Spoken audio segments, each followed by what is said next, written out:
Il y a de cela des siècles, dans le royaume de Dagomba, une prophétie annonçait la naissance d'une princesse destinée à devenir une grande guerrière.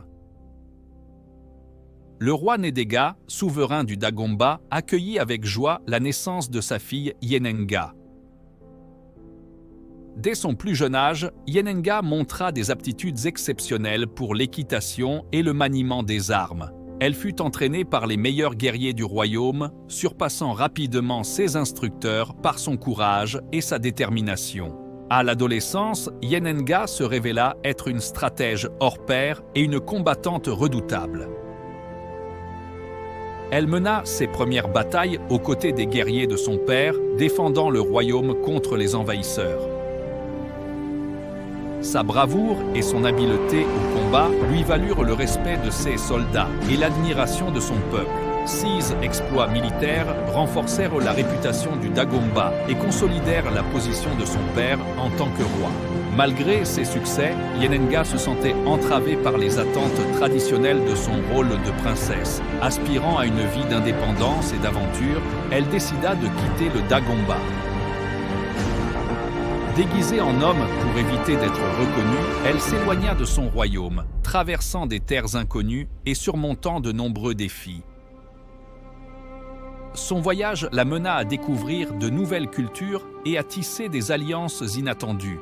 Au cours de son périple, Yenenga rencontra Riale, un chasseur vivant en solitaire dans les forêts. Impressionné par son courage et ses compétences, Riale devint son allié fidèle. Ensemble, ils vécurent de nombreuses aventures, protégeant les villages des bandits et des bêtes sauvages.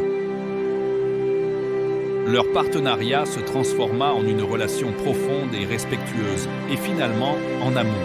Yenenga et Riale décidèrent de s'établir et de fonder un nouveau royaume. Ils choisirent une terre fertile, propice à l'agriculture et au commerce. Grâce à leurs compétences de leadership et à leur vision partagée, ils attirèrent de nombreux partisans, jetant les bases du royaume Mossi.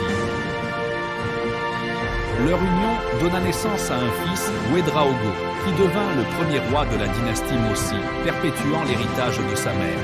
Yenenga est célébrée non seulement comme une grande guerrière, mais aussi comme une fondatrice visionnaire. Son héritage perdure à travers les siècles, inspirant des générations de leaders et de guerriers. Les histoires de ses exploits et de sa sagesse sont transmises par les griots, assurant que son nom reste vivant dans la culture et l'histoire des peuples Mossi et au-delà.